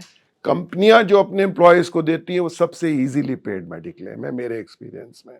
कंपनियां जो होती हैं उनसे इंश्योरेंस कंपनियां बड़ी डरती हैं कि इस कंपनी का बिजनेस, वो हैंडसम पेमेंट करती हैं और वो हैंडसम पेमेंट करती हैं और एक 700 एम्प्लॉय, 500 एम्प्लॉय, 1000 एम्प्लॉय का बिजनेस देती हैं। और कंपनियां जो करती हैं उनका एम्प्लॉय यंग होता है, 20 से 30 साल का, उसकी केवल प्रेगनेंसी और वो बर्थिंग कराता है महंगे अस्पताल में 1 लाख 1.5 लाख। मेरा बेटा बड़ी कंपनी में अमेजॉन में काम करता, उसकी मेरी ग्रैंड डॉटर पैदा हुई, उसका बिल बना 1 लाख रुपए का, उन्हें कंपनी ने बिल्कुल यूं पे कर दिया। और सेम बगल के मरीज में 60,000 का 30,000 का बिल सिजेरियन सेक्शन का पेमेंट करने में सेम इंश्योरेंस कंपनी ने रुला दिया। तो कंपनियों का जो ये इंश्योरेंस कंपनियों का बड़ा दुभाती है, इनका बड़ा डिफरेंशियल बिहेवियर है कैशलेस में कंपनियों का इंश्योरेंस करने में, और यही बात इसमें लिखने की कोशिश की गई है, और इंडिविजुअल को इंश्योरेंस देने में, पर जैसे हम भी इंडिविजुअल का क्लेम देने में। जैसे हम सब एम्प्लॉइज हैं, कंपनी ने हम सबको मेडिक्लेम दिया हुआ है, ज्यादातर कंपनी अपने आपका एम्प्लॉइज आपका को पास हो जाएगा, आपके में ऑब्जेक्शन नहीं लगेगा। क्यों? चूंकि आप जाके कंपनी के एचआर से कहेंगे, कंपनी का एचआर लेके इंश्योरेंस वाले को डांट देगा। तो आप कंपनियों के जो इंश्योरेंस क्लेम है वो यूजुअली सेटल हो जाते हैं। मैं 40 साल से प्रैक्टिस। जैसे आपने टीपी की भी बात करी है, तो जैसे हम लोग भी किन बातों का ध्यान रखें, क्या चेक करें कि ये चीजें इसमें हैं या अगर नहीं? एक सड़क का आदमी जो किसी कंपनी का एम्प्लॉय नहीं है, जो किसी CGHS यूपी गवर्नमेंट का या किसी भी गवर्नमेंट का बेनिफिशियरी नहीं है, और एक छोटा मोटा साहूकार है, एक छोटी सी दुकान चलाता है, एक छोटी सी नौकरी करता है, हेल्थ इंश्योरेंस खरीद रहा है, तो 5 बातों का ध्यान रखें कि उसके हेल्थ इंश्योरेंस में उसकी सारी comorbid condition, thyroid, smoking, past की हार्ट डिजीज, जो वो दवाएं खाता है, ऑनेस्टली मेंशन्ड हो, और उसकी वजह से थोड़ा प्रीमियम अगर हाइक हो रहा है तो उस हाइक्ड प्रीमियम को वो दे, पर कह दे कि भैया लिख दो कि मैं 2 गुटखा रोज खाता हूं। सेकेंडली, डे केयर कवर होना चाहिए। बहुत सारे इंश्योरेंस, अच्छा खासा खर्चा डे केयर में हो जाता है। आप 20,000 रुपए सालाना इंश्योरेंस प्रीमियम दे रहे हैं, और आप डे केयर की सर्जरी करा के और आपको 1 लाख रुपए खर्च हो गए, आपको मिला नहीं। इसमें एक चीज़ मैं जोड़ना चाहूँगी, डे केयर से डॉक्टर साहब का मतलब ये है कि बहुत सारे इंश्योरेंस ये कहते हैं कि अगर आप अस्पताल में एडमिट होंगे तो ही वो कवर होगा। ओवरनाइट भर्ती होंगे हाँ। तभी देंगे। तो डे केयर ये है कि सवेरे गए शाम को गए। अब मेरा सेंटर जो मैं खुद चलाता हूँ वो डे केयर पास है सीएमओ के यहाँ से, और मैं बहुत सारे प्रोसीजर कर देता हूँ। सुबह आया मरीज, शाम तक कीमोथेरेपी लगा के भेज दिया, उसका 20,000 30,000 रुपए मान लीजिए लग गया कीमोथेरेपी में, या 10,000 रुपए लग गया, तो वो क्लेमेबल होना चाहिए चूंकि उसने इंश्योरेंस लिया है। अब वो क्लेमेबल नहीं है चूंकि साहब ये डे केयर है, ओवरनाइट स्टे नहीं है, मैं ओवरनाइट स्टे नहीं दे सकता। अब मैं ओवरनाइट स्टे झूठा बनवाता हूँ तो साहब वो एक अस्पताल कहेगा मेरे को भी पैसा दो। तो वो जो इंश्योरेंस कंपनी का नुकसान है, वो जो 15-20 हजार रुपए में वो काम करा के डे केयर में चला गया, ओवरनाइट स्टे में उसी को 10,000 रुपए और देगा, 1 दिन का रूम रेंट, और वो रूम रेंट तो बना दिया जाएगा। तो डे केयर तीसरी बात जो वो इंश्योरेंस खरीदते समय ये रखे कि भाई अपनी डिजीज डिक्लेयर करे, और इंश्योरेंस कंपनी में एजेंट, चैप्टर को पढ़ ले, उसमें यही 4-5 पॉइंट्स हैं बेसिकली कि इंश्योरेंस खरीदते समय। और अब कंपनियां थोड़ी बेटर हो गई हैं, और लोगों के प्रीवियस एक्सपीरियंसेस सुन ले, हेल्थ इंश्योरेंस जरूर खरीदें लोग। चलिए, बहुत काम की बातें हैं और लोगों को ये सब मालूम भी होना चाहिए। अब हम थोड़ा अपने शरीर की तरफ चलते हैं, सारी पॉलिसीज और इंश्योरेंस से। आपके किताब में एक चैप्टर है जिसका नाम है एक्सीडेंट्स एंड इंजरीज। अब कुछ तरीके के एक्सीडेंट और इंजरीज ऐसी होती हैं जो बहुत कॉमन होती हैं। मैं चाहती हूँ, मैं 3 ऐसी इंजरीज का नाम लूँगी अभी एक एक करके। बतौर डॉक्टर आप बस हमारे ऑडियंस को ये सजेस्ट करिए कि इस केस में हमेशा फर्स्ट कोर्स ऑफ एक्शन, मतलब जो पहली चीज़ करनी चाहिए वो क्या करनी चाहिए, भले ही आपके साथ हुआ हो या आपके आसपास किसी को हुआ हो। ठीक है, मैं एक एक करके सबका नाम लूँगी। तो सबसे पहले अगर हम ये शुरू करते हैं कि अगर आपके सामने किसी का रोड एक्सीडेंट हो गया है और आप वहाँ पे खड़े हुए हैं, सबसे पहले एक चीज़ क्या करनी चाहिए जो उस इंसान की जान बचा सकती है? बतौर डॉक्टर आप क्या एडवाइस करेंगे? बतौर डॉक्टर नहीं, मैं तो देश का प्लानर हूँ। ट्रॉमा सेंटर पूरे कंट्री में बनाने के लिए मैंने प्रयास किए हैं, और बाई स्टैंडर्ड ट्रेनिंग की है कि हर आदमी को ट्रेनिंग हो। कनाडा में तो हर व्यक्ति को ट्रेनिंग है, अगर किसी को सड़क पे हार्ट अटैक होके गिर जाए या किसी को चोट लग जाए तो बाई स्टैंडर्ड को ट्रेनिंग है, पुलिसमैन को ट्रेनिंग है। तो मैं प्रश्न पूरी तरीके से समझ नहीं पाया, पर बेसिकली रोड ट्रैफिक एक्सीडेंट सबसे बड़ा किलर है, सबसे बड़ा एक्सीडेंट है। अब एक्सीडेंट और इंजरी समझिए। रोड ट्रैफिक में एक्सीडेंट होने के बाद आपको देखना है कि इंजरी कितनी है। इंजरी टू दी एजेंट है, एजेंट तो व्हीकल है, बस है या ट्रक है या कार है या मोटरसाइकिल है। होस्ट जिसको हम कहते हैं कि वो पेडेस्ट्रियन था, कि वो पिलियन सीट पे बैठा हुआ बच्चा था जो उछल गया, कि वो कार का ऑक्यूपेंट था, वो ड्राइवर सीट पे था, तो एक जनरल आदमी को ये मालूम होना चाहिए कि सबसे पहले इवैक्यूएशन, ट्रांसपोर्ट और on site resuscitation, evacuation, transport, on site resuscitation, ये तीन बातें, इन तीन शब्दों को हिंदी में बोल लेते हैं कि कोई गाड़ी में फंस गया है तो आप उसे निकालें, निकालने में रोगी अधिकार भी है और ट्रेनिंग है कि भैया निकाल। अभी मैं जानता हूं कि एक आदमी रोड ट्रैफिक एक्सीडेंट से मैं पहुंच नहीं पाया स्पॉट पे, बिल्कुल ठीक था, चारों हाथ पैर चला रहा था और लेटा हुआ था, उसको स्पाइन में, गर्दन में इंजरी थी और चारों हाथ पैर। दरोगा जी आए, अरे चोट लगी है, क्या हुआ? उठाओ उठाओ इनको उठाओ, और उसको ऐसे उठा लिया बिना यहाँ सपोर्ट किए, बिना स्पाइन सपोर्ट किए, चारों हाथ पैर में लकवा हो गया, बिल्कुल जिंदा था। अगर उसको, जो हम लोग पढ़ाते हैं कि अगर मरीज को रोड ट्रैफिक एक्सीडेंट है तो patient should be lifted like a log of A would, ऐसे उठाओ जैसे एक पेड़ के तने को उठाते हो। अभी नई एम्बुलेंसेज जो दिल्ली में आई हैं, पूरे देश में आई हैं, उसमें जो स्ट्रेचर है वो मरीज के नीचे यूं जाता है, यूं जाता है आधा, और यूं जाता है, कॉलर के नीचे एक सपोर्ट जाता है यहाँ पे, और उसको यूं उठाते हैं कि ये हिल ना जाए, क्योंकि ये मेरुदंड जो है, अगर ये बची, और ना मेरुदंड बची होती है, मेरुदंड को आधा टाइम हम मरीज को इवैक्यूएशन में तोड़ देते हैं। तो जो आपने कहा आप क्या करेंगे एज ए डॉक्टर, सबसे पहले मैं इवैक्यूएशन सिखाऊंगा। करते हैं लोग, लाते हैं, आरी भी दौड़ के लाते हैं, गाड़ी में से निकालते भी हैं, रिट्रीवल करते हैं, अंग्रेजी में शब्द है। तो इवैक्यूएशन की एक पूरी गणित, एक पूरी साइंस है। फिर ट्रांसपोर्ट करना है, स्कूप एंड रन कहते हैं कि आप नियरेस्ट हॉस्पिटल में ले जाएं। अब चूंकि आप कह रहे हैं वाकई सिखाओ, तो मैं आपको सिखाता हूँ। मैं जिस शहर में काम करता हूँ, उस शहर के बगल में एक गवर्नमेंट का स्विमिंग पूल है। उस स्विमिंग पूल में एक बच्चा डूबा, उसके बगल में एक ऑब्स्टेटिशियन का बहुत बड़ा नर्सिंग होम है, जहाँ पे दिन में 10 डिलीवरी होती होंगी या 20। वो बच्चा डूबा, वो जिंदा था, उस बच्चे को दौड़ के वो ऑब्स्टेटिक नर्सिंग होम में ले आए, जहाँ भी जच्चा बच्चा इलाज होता। अरे डूबा डूबा, हम इलाज नहीं करते, हम इलाज नहीं करते। 5-7 ऑब्स्टेटिशियन मौजूद थे, मेडिकल कॉलेज ले जाओ, मेडिकल कॉलेज ले जाओ, मेडिकल कॉलेज लाए, तब तक मर गया। अब देखिए विडंबना, हम लोगों ने ये केस एग्जामिन किया, हमने पूछा भैया ऑब्स्टेटिशियन आप लोग करते क्या हो? बच्चा रोज पैदा करते हो, बच्चा लाइकर पी जाता है, माँ के पेट का पानी पी जाता है, उल्टा यूं पकड़ के पीठ पे यूं थप थप करते हो, पानी निकालते हो, बच्चे के मुंह में हाथ सांस डालते हो, ये भी तो डूबा था। 5 साल का बच्चा स्विमिंग पूल में आया था माँ बाप के साथ, पीछे यूं पकड़ के टांग से और यूं यूं पीठ पे थपा थपा देते। ऑब्स्टेटिशियन नहीं जानते थे, ये पुरानी बात है सन 80 की। तो ये ट्रेनिंग पूरे भारत में होनी है।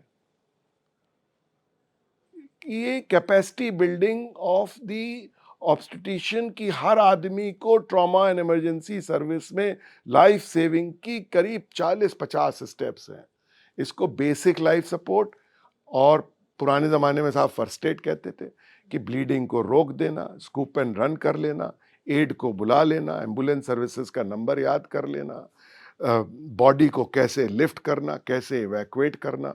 कोई महिला किचन में जल गई हो तो पानी तुरंत डाल देना, कंबल को लपेट के, कंबल लिपटा न रह जाए, नहीं तो हीट से जल जाएगी, खोल देना, मेन स्विच को ऑफ कर देना, गैस को मेन से बंद कर देना, मेन स्विच पे दौड़ा देना जब आग लग गई हो, खिड़कियों को खोलना या खिड़कियों को न खोलना, ये हर व्यक्ति को मालूम होना चाहिए। उस समय स्विच ऑन ऑफ नहीं करना, जो स्विच की चिंगारी है, अगर किचन में गैस की बदबू आई और आप ऊपर से उतर के नीचे अपने किचन में गए और आप होशियार हाउसवाइफ है और आपको लगा साहब किचन में गैस लीक कर रही है और आपने कहा चलो लाइट जला लूँ, वो लाइट भभका देगी उसको, लाइट न जलाना, है ना। अगर कोई महिला की धोती ने आग पकड़ ली है तो उस आग को अपना हाथ थोड़ी ना जलाना, पानी से फफोले, अरे भैया फफोला पड़ जाएगा तो वो तो सुपरफिशियल बर्न है।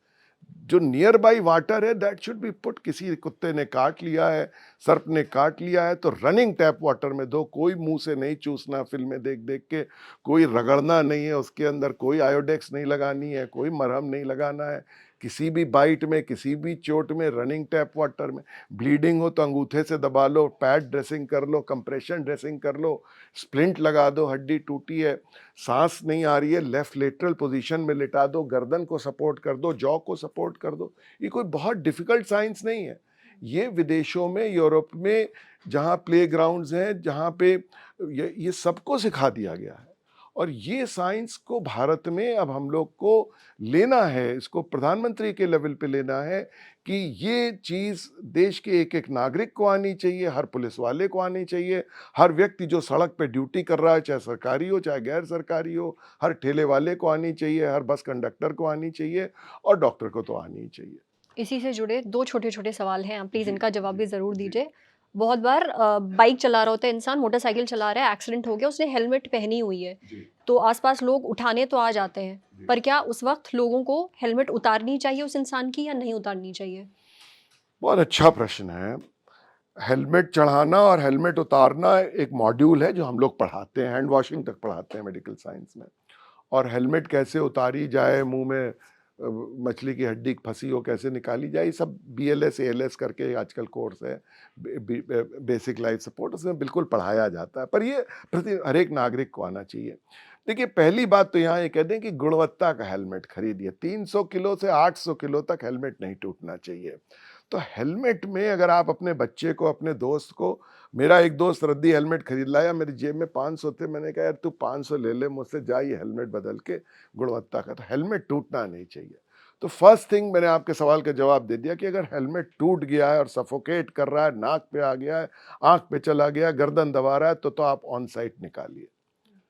और हेलमेट आपकी हेड इंजरी तो प्रोटेक्ट कर रहा है, पर आपकी सर्वाइकल इंजरी, जो मेरुदंड है यहाँ पे गले के पास, उसको चूंकि हेड हैवी हो गया है, उसको वो स्लाइटली कहना नहीं चाहिए लेकिन उसको एनहांस कर रहा है। तो देखिए, मेरुदंड की इंजरी जो है, आप कार सीट के अंदर आपको बैक रेस्ट देते हैं, तो बैक रेस्ट, इसको विप्लैश इंजरी कहते हैं कि जब आप आगे गए, एकदम से ब्रेक लगा तो यूं जाके पीछे जाके ये हड्डी टूट के फांसी ना लग जाए, जो फांसी देने में इंजरी करते हैं।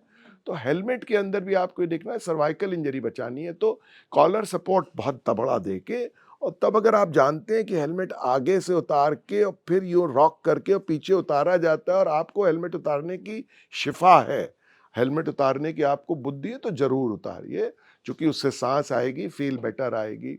अगर आपको शिफा नहीं है तो आप मत करिए। पर हेलमेट उतारते समय ये जो मेरुदंड है, जिसको कि ऊपर की मेरुदंड है, जिसको गुद्दी कह देते हैं हिंदी में, सर्वाइकल, मेरी शायद हाथ अगर दिख रहा हो कैमरे में, सर्वाइकल सपोर्ट दे के और तब हेलमेट उतार दे। अगर हेलमेट आगे से उसमें कांच टूट गया है और शील्ड है उसमें, तो नेचुरली उसको तो आपको उतारना पड़ेगा।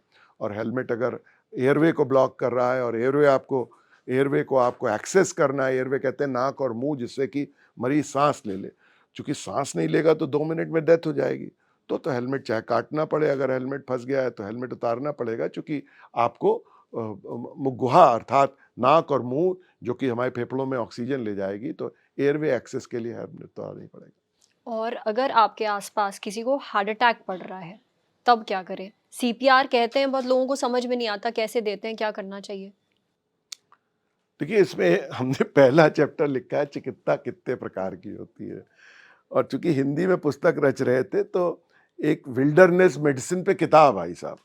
बहुत लोग जो है हिमालय की यात्रा में, भारत में एवरेस्ट में चले जाते हैं।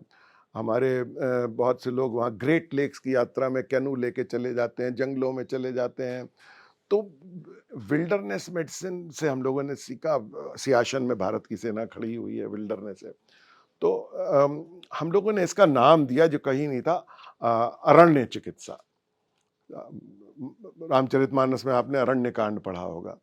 तो अरण्य चिकित्सा में ये सब चीज़ें सिखाई जाती हैं कि आप विल्डरनेस में, अब आप स्पेस में जा रहे हैं तो एक इतनी सी जगह में बैठे हुए हैं, आपको उसी में सब मैनेज करना है। तो ये जो आपका प्रश्न था, क्या प्रश्न था आपका? हार्ट अटैक है कि हार्ट अटैक, अगर आप, पहली बात तो आप में अगर ये कैपेबिलिटी है कि हार्ट अटैक, तो डायग्नोसिस है ना। हम अभी आपने कहा ऐसे शब्दों का प्रयोग करें कि मेरी ग्रैंडमदर भी समझ लें, एक हाई स्कूल व्यक्ति जो हमारे देश का मेजॉरिटी व्यक्ति है वो समझ ले। हालांकि आजकल मेजॉरिटी माइनॉरिटी में बड़ा जोक हो रहा है, पर देश के जो अधिकांश लोग हैं उन तक हम अपनी बात पहुंचा लें, तो यही पुस्तक का ध्येय है। इसको ट्रांसलेशनल मेडिसिन कहते हैं। तो कोई व्यक्ति चेस्ट पेन लेके आया है, ब्रेथलेसनेस लेके आया है, या अनकॉन्शियसनेस लेके आया है, तो देखिए प्रेजेंटेशन ऑफ द डिजीज क्या है।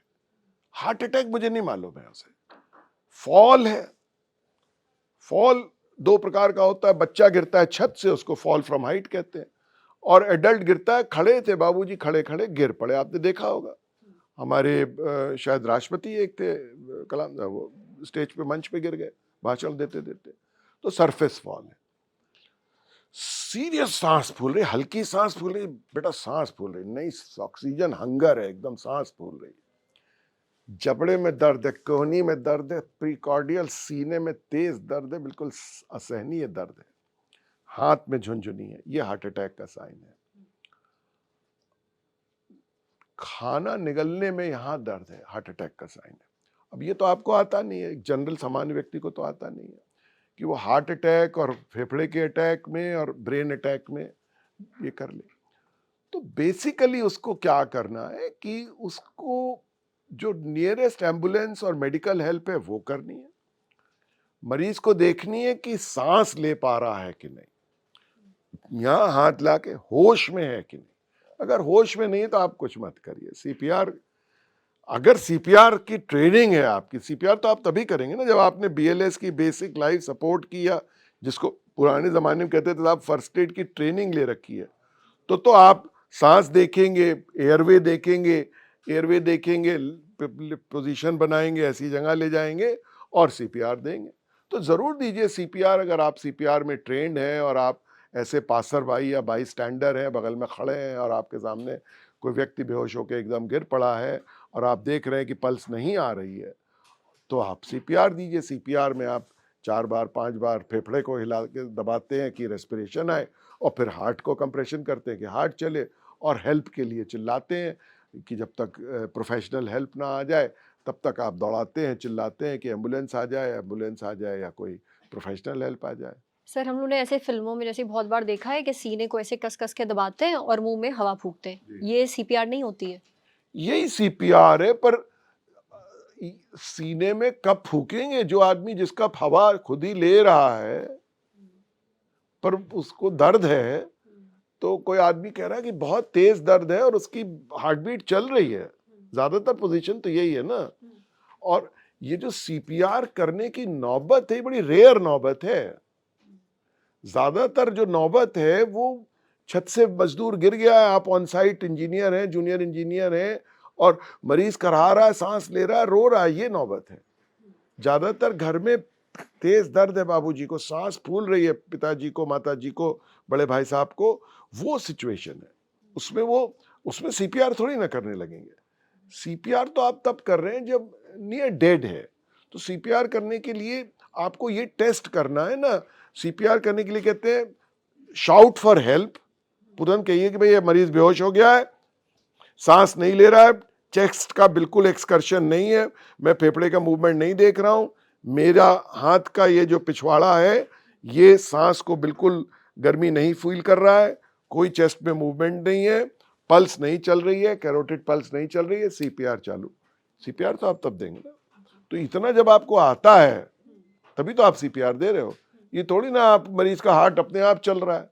हार्ट जल्दी जल्दी मरता नहीं है साहब, जैसे छिपकली एकदम यूं है तो हार्ट चलता रहता है।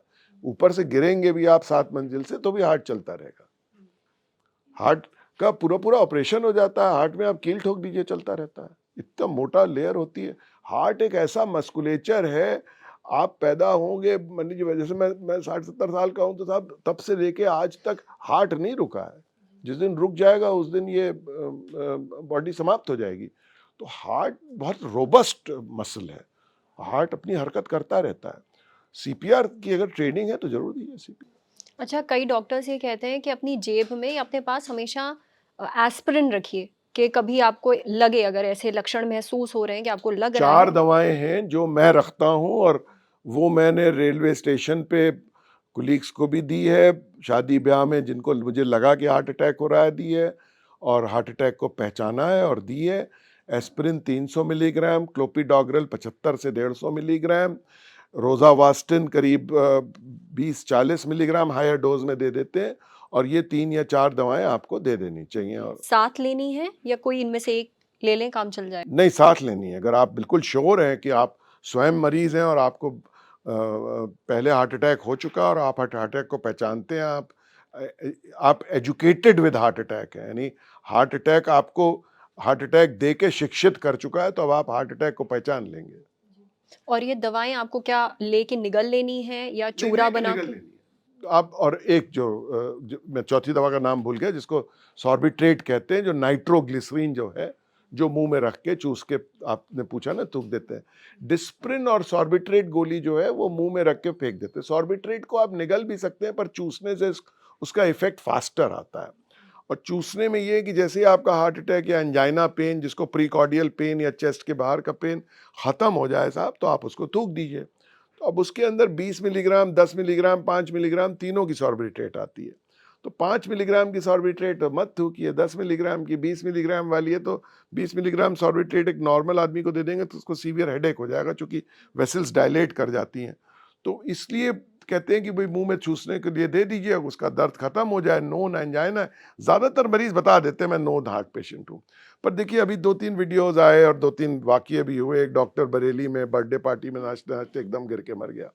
तो ज़्यादातर सीपीआर आप करते हैं, ज़्यादातर जो यंग डेथ होती है, सडन डेथ होती है, उसमें सीपीआर के बाद भी वो चांस देता नहीं कि आप ये चारों दवाएं एडमिनिस्टर कर दें। हाँ, जो वृद्धजन हैं, जो नॉन कार्डियक पेशेंट हैं, वो अगर ये 4 दवाएं मेडिसिन कैरी कर रहे हैं, कोई डॉक्टर शादी ब्याह सोशल पार्टी में ग्रुप में ले कैरी कर रहा है, आप विल्डरनेस में हैं, वहाँ पे किसी को ठंड के मारे हार्ट अटैक हो रहा है, तो ये 4 दवाएं यूज़फुल हैं। मैंने इमरजेंसी में 2-3 बार यूज़ की हैं, लाइफ सेव भी हुई है, नहीं भी हुई है, सीपीआर भी दिया है। तो ये चारों दवाएं आपने, मैं फिर से नाम दे दूं अगर दर्शकों के लिए, 300 मिलीग्राम एस्प्रिन, 150 मिलीग्राम क्लोपिडोग्रेल, एटोरावास्टिन या रोजावास्टिन 20, 40, 60 मिलीग्राम जो भी आपके पास हो, और सॉर्बिट्रेट जिसको कॉमन नाम है, हालांकि ये नाइट्रोग्लिसरीन है, 5 मिलीग्राम, 10 मिलीग्राम, 20 मिलीग्राम मुंह में चूसने के लिए। ये हार्ट अटैक के टाइम पे एक इमरजेंसी किट है, जो कि जो लोग प्रोन टू हार्ट अटैक हैं या जिनके घर में ऐसे वृद्धजन हैं, तो वो ये दवाएं घर में रखें एक किट रूप में, और इसका वर्णन इस पुस्तक में है। तो ये 4 दवाइयाँ अपने पास हमेशा रखिएगा। जी जी। अब हार्ट अटैक से बढ़ते हैं एक और बीमारी की तरफ जिससे पूरी दुनिया बहुत डरती है, कैंसर, जिसके बारे में अपनी किताब में भी आपने काफ़ी बात करी है।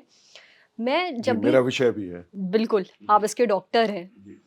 अब जब भी मैंने कैंसर के ऊपर कोई एपिसोड बनाया है और डॉक्टर से बात करी है, तो मैंने उनसे हमेशा ये पूछा है कि बहुत लोग ऐसे होते हैं जिन्होंने ना ज़िंदगी में कभी शराब पी, ना सिगरेट पी, ना किसी भी तरीके का नशा किया, उसके बावजूद उन्हें कैंसर हो गया। कैंसर क्यों हुआ? और जवाब मुझे हमेशा ये मिलता है कि साहब बहुत अच्छे सवाल पूछती हो सरवत। बता नहीं सकते कि यही कैंसर सवाल कब किसे हो जाए। यही सवाल मरीज पूछता है, डॉक्टर साहब हमने कहा कही था। मैं आपको बताऊं, महिलाओं में सर्वाधिक होने वाला कैंसर ब्रेस्ट कैंसर है। पूरे विश्व में 800 करोड़ की जनसंख्या में 400 करोड़ महिलाएं हैं। 12 में से 10 में से एक महिला की मृत्यु ब्रेस्ट कैंसर में होती है। महिलाएं रोड ट्रैफिक एक्सीडेंट में अब नहीं मरती हैं। अब हमारी नई नई छोटी बच्चियां स्कूटी चला के रोड ट्रैफिक एक्सीडेंट की शिकार हो रही हैं।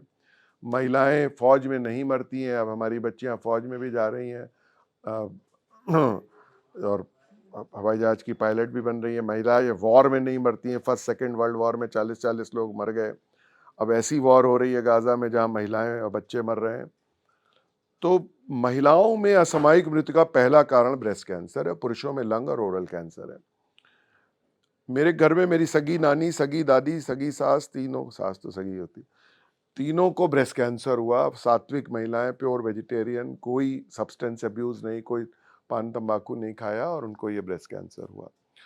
तो 40% कैंसर, इसोफेगस का कैंसर, मुगुहा का कैंसर, ओरल कैविटी जिसको कहते हैं, फेफड़े का कैंसर, तो देखिए एनवायरमेंटल फैक्टर ट्रिगरिंग फैक्टर है विद जेनेटिक प्रीडिस्पोजिशन। ये अंग्रेजी बोलने के लिए माफ़ी, जेनेटिक हिंदी बोलते हैं इसको, चूंकि किताब हिंदी में, अंग्रेजी वर्जन आ रहा है।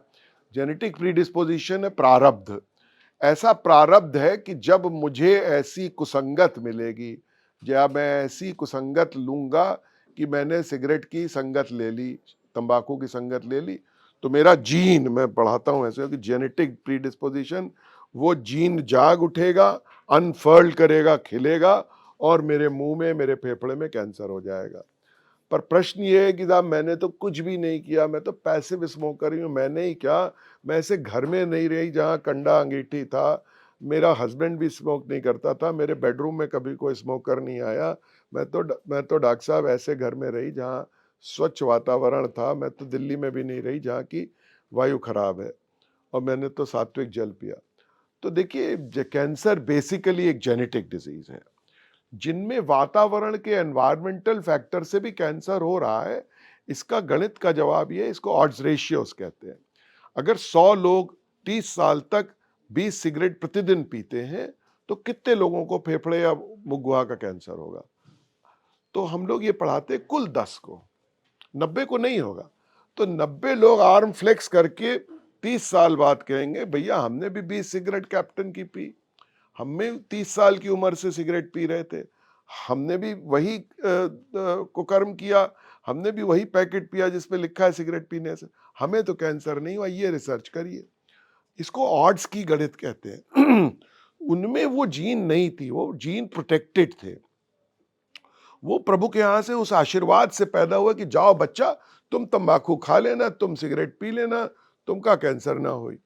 तो वो, और जिसने कोई कुकर्म नहीं किया, कोई सब्सटेंस अब्यूज नहीं किया, अर्थात शराब और सिगरेट दोनों को हाथ नहीं लगाया, तब भी उसको लिवर कैंसर हो गया या ब्रेस्ट कैंसर हो गया, वो तो कैंसर। इसका जवाब छोटा, एक लाइन का जवाब आपका सवाल है कि कैंसर एक जेनेटिक डिजीज है। जेनेटिक डिजीज का मतलब ये नहीं कि अनुवांशिक है, माँ से बेटी में आ जाएगी, ये परिवार, ये पॉइंट म्यूटेशन होता है, ये छोटे छोटे जीन चेंजेस होते हैं, जिसमें कोई फिनोटिपिक चेंज नहीं है कि आपके शरीर के आकार विकार में कोई चेंज होगा। वो किसी स्टेज के ऊपर कुछ सेल वो मिसबिहेव करने लगते हैं और वो कैंसर में परिणत हो जाते हैं। ठीक है, कैंसर की तरह ही एक बीमारी और है जो हमारे देश में इस वक्त बहुत तेज़ी से फैल रही है। इनफैक्ट हमें diabetes capital of the world कहा जाने लगा है, इतने ज़्यादा केसेस हैं डायबिटीज़ के। आपने डायबिटीज़ के बारे में बात भी की अपनी किताब में। मुझे 2 बातें बताइए। पहला, बहुत सारे लोगों को ऐसा लगता है कि मीठा खाने से ही डायबिटीज़ हो जाएगा, डायबिटीज का चैप्टर ही यहीं से शुरू हुआ है। और दूसरी बात ये कि क्या स्ट्रेस लेने से, बहुत ज़्यादा तनाव में रहने से डायबिटीज़ हो जाता है? पहले मिठाई से शुरू। बहुत ही अच्छा प्रश्न है। India is a diabetic capital. Bharat में डायबिटीज बहुत ज़्यादा है। भारत जेनेटिकली डायबिटीज़ के लिए प्री डिस्पोज्ड है। तुम बचपन से मिठाई खाते हो, तुम्हें डायबिटीज़ हो जाएगी। क्या मिठाई खाने से डायबिटीज़ हो जाती है? क्या ये सब वो बातें हैं? क्या जिनकी पेशाब में चींटी लगती है उनको डायबिटीज़? ये बातें मैंने इनका जिक्र किया है। ये बातें समाज में फैली हुई हैं और आज इनका जिक्र कर लेते हैं, चूँकि माध्यम इतना अच्छा मिला है, लल्लन टॉप का माध्यम मिला है। तो देखिए, डायबिटीज भारत में अधिक है, यस। डायबिटीज, मैं अभी बैठ के 4 मिठाई ले लूं, 4 मगध का लड्डू खा लूं, 4 मोतीचूर का लड्डू खा लूं, मुझे बहुत पसंद है, मुझे डायबिटीज हो जाएगी? नो। क्या मैं चटोरा हूं और मैं रोज मिठाई खाऊंगा तो मुझे डाउन दिस साइकिल 2 साल में डायबिटीज हो जाएगी? नो। ऐसे लोग हैं, मैं जानता हूं। अभी मैंने एक 89 ईयर ओल्ड मैन को ऑपरेट किया, कहते हैं 4 मिठाई रोज डॉक्टर साहब 20 साल की उम्र से खा रहा हूं और मुझे कोई डायबिटीज नहीं है। पर मैं इसमें विश्वास नहीं करता हूं। डायबिटीज जो बीमारी है एनिग्मेटस है। अगेन, इसमें जेनेटिक प्रीडिस्पोजिशन है। जिस परिवार में माँ बाप को डायबिटीज है, 40% चांसेस हैं परिवार में बच्चे को डायबिटीज हो जाएगी, जिसको मैच्योरिटी ऑनसेट डायबिटीज कहते हैं 40 साल की उम्र पे। यहाँ पे जो diabetes insulin dependent type 1 diabetes है उसकी बिल्कुल बात नहीं कर रहे हो, एक अलग डायबिटीज है। एक डायबिटीज इंसिपिडस है, उसका नाम ही बदल गया, उसकी भी बात नहीं कर रहे हैं। जो एक जनरल डायबिटीज है उसकी बात कर रहे हैं। तो डायबिटीज मिठाई खाने से नहीं होती, लेकिन बढ़ जाती है। डायबिटीज डेफिनेटली मल्टीफैक्टोरियल बीमारी है, जैसे कि, और डायबिटीज जो है वो जब आप कई चीजें साथ आती हैं, जैसे आप, कोई व्यक्ति शाम को पौवा पीता है तो आप कितने एडवर्टाइजमेंट देख रहे हैं, पौवे के साथ दालमोट भी तो आती है ना, वो दालमोट के साथ वो मूंगफली भी तो आ जाती है ना। तो जब आप मिठाई खा रहे हैं तो आप कार्बोहाइड्रेट फिक्स ले रहे हैं, इसका मतलब आप स्ट्रेसफुल पर्सनालिटी, आपकी कार्बोहाइड्रेट की नीड इतनी ज़्यादा है। कार्बोहाइड्रेट में, आलू में स्ट्रिक्नीन होता है। तो आपको अभी 2 घंटे आप कंप्यूटर में बैठे बैठे, अब आपको लगा गुरु बाहर जाके आपने कहा यहाँ तो सिगरेट अलाउड नहीं, अब सिगरेट पी लूँ। यहाँ बैठे बैठे लगा करूँ, अभी अब जाके बाहर आपने पैसा निकाला, आलू की चिप खा लूँ, वो डायबिटीज देने के, मतलब मिठाई और आलू की चिप एक ही बराबर है, दोनों हाई ग्लाइसेमिक इंडेक्स के आइटम है। तो इसका मतलब आप स्ट्रेसफुल पर्सनालिटी हो, जो मिठाई ज़्यादा खा रहा है, जो आलू की चिप बार बार खोल के खा रहा है, जो आलू की फिंगर फ्राइज ही ऑर्डर कर रहा है। एक आदमी पालक पनीर ऑर्डर कर रहा है, एक फिंगर फ्राइज ऑर्डर कर रहा है, एक चीज़ ऑर्डर कर रहा है, एक ऐसा फूड ऑर्डर कर रहा है जिसमें नट्स और प्रोटीन ज़्यादा है। तो कार्बोहाइड्रेट, अधिक कार्बोहाइड्रेट खाने की आदत में शामिल है आपका स्ट्रेस, में शामिल है आपकी सिडेंट्री लाइफस्टाइल, और ये एक पैकेज है साहब, और ये पैकेज आपको डायबिटीज दे रहा है, न कि खाली मिठाई डायबिटीज दे रही है। तो आप सिडेंट्री भी हो, आप ना तो बैडमिंटन खेलते हो, ना आप योग करते हो, ना प्राणायाम करते हो, ना आप वॉकिंग टाकिंग करते हो, आप तो इसके लिए अब एक शब्द आ गया अंग्रेजी में, इसको पोटैटो काउच कहते हैं। ये लोग आलू खा के और काउच के ऊपर बैठ के तोन फुला के बैठे हैं, भैया हमसे ना, जब होएगा तब देखा जाएगा। आज ये टिक्की की चाट भी खा रहे हैं, ये मिठाई भी खा रहे हैं, ये सिडेंट्री भी है, ये स्ट्रेस भी ले रहे हैं। जरा जरा बात कहते थे, हमको ना बताओ, बेटे को बता दो, बहू को बता दो, हमको नहीं, ये स्ट्रेस भी नहीं ले पाते हैं। ये जीवन के अंदर पोटैटो काउच है, इनको डायबिटीज़ हो रही है, इनको मेटाबॉलिक सिंड्रोम है, इसको चयापचय रोग कहते हैं। इसका खूब वर्णन है इस पुस्तक में। डॉक्टर साहब, मेरे पास सवाल बहुत सारे हैं पर समय थोड़ा कम है, इसलिए मैं चाह रही हूँ 2 सवाल ज़रूर हम बात कर लें। जल्दी जल्दी उस बारे में हम बात कर लेते हैं। सबसे पहले जब मैंने आपकी किताब पढ़ी, मुझे ये मालूम है आप एक मॉडर्न मेडिसिन के डॉक्टर हैं, पर आपने अपनी किताब में आयुर्वेद के बारे में काफ़ी तफसील से बात करी है, काफ़ी अलग अलग ऑल्टरनेटिव मेडिसिन के जो तरीके हैं उनके बारे में बात करी है। तो ये चीज़ मुझे बहुत अच्छी लगी, क्योंकि ज़्यादातर ऐसा देखने को मिलता नहीं है। आयुष के ऊपर आपकी क्या राय है, सबसे पहले तो हमें ये बताइएगा। दूसरी बात, बहुत लोगों को ऐसा लगता है कि जो आयुर्वेदिक दवाइयाँ हैं वो उतनी असरदार नहीं होती हैं जितनी किसी मॉडर्न मेडिसिन की दवाई हो, तो इस बारे में आप कहना क्या चाहेंगे? आयुष एक एक्रोनिम है, आयुर्वेद योग, यू से यूनानी, एस से सिद्धा जो कि दक्षिण भारत का आयुर्वेद है, और एच से होम्योपैथी। सिद्धा और आयुर्वेद में बहुत कम फर्क है, दोनों ही ऋग्वेद से उद्धृत हैं। सिद्धा के अंदर एल्केमिस्ट थे जो कि हैवी मेटल्स को गर्म करके और उसके अंदर से केमिकल टाइप चीज़ें निकाल के दवाएं बनाते थे 5000 साल से पहले, जो दक्षिण भारत में। जबकि आयुर्वेद लोग केवल नेचुरल प्रोडक्ट को पीस के, घोंट के, उनके उपटन बना के, उनके मिक्सचर बना के और उनके कॉन्कॉक्शन बना के, तो शब्द आप एक्सप्लेन कर लें, एक लाइफलाइजेशन होता है। जब आप, जैसे भांग का पत्ता है, भांग के पत्ते को, तेल को निकाल के आप लाइफलाइज करके अगर आपने पाउडर बना लिया तो कोकेन बन गई, और भांग के पत्ते को आपने गर्म करके स्मोक कर लिया तो marijuana बन गई, और भांग के पत्ते को पीस के कूट के आपने यूं यूं यूं खूब इस बट्टे पे कर लिया तो भांग की गोली बन गई और हरा हरा बन गया, और वो आप ठंडाई में पी ली तो नारकोटिक एक्ट में आप नहीं आए, वो भांग की पत्ती बन गई। और भांग के पत्ते को अगर आपने और ज़्यादा प्योरीफाई करके बिल्कुल बन गया तो वो LSD बड़ी भारी और नारकोटिक एक्ट में आ जाएंगे। तो आयुर्वेद के अंदर और सिद्धा में फ़र्क समझ लिए कि सिद्धा में एल्केमिस्ट थे। होम्योपैथी की दवा को अगर आप मॉडर्न मेडिसिन में मास स्पेक्ट्रोस्कोपी के ऊपर और NMR के ऊपर आप केमिकली एनालाइज करेंगे कि पीक दो यार, कि आपने अगर लाइफ टेबल पढ़ी है कि ये सोडियम है, ये पोटेशियम है, ये रेयर अर्थ है, और जैसे हमारा शरीर है, मैं 1 मिनट अगर आप परमिट करें, तो जैसे मैं 70 किलो का हूँ, तो इस 70 किलो के शरीर में 40 किलो पानी है। अगर मेरे शरीर को आप चिता पे रख देंगे तो 10-15 मिनट बाद जब सब लकड़ियां जलेंगी 40 किलो पानी यूं भर उड़ गया। अब ये 30 किलो का बचा। 25 किलो की ये हाड़ है, हड्डी, जो कैल्शियम कार्बोनेट है। आप समझ रहे हैं? तो हड्डी तो जलेगी एकदम अंत में, कपाल क्रिया करनी पड़ेगी, यहाँ लाठी मारनी पड़ेगी, यहाँ लाठी मारनी पड़ेगी। अब बचा 5, 7, 8 किलो उसका मांस है। कहते हैं ना हाड़ मांस का शरीर, तो हाड़ मांस पानी का शरीर है ना, उसमें 1-1.5 किलो तो खाल है, तो बाकी मांस बचा, ब्रेन का टिश्यू बचा, और ये बचा, और सवेरे हांडी के अंदर आप बिना जली हड्डियां ले आइए, गंगा में प्रभावित कर दीजिए।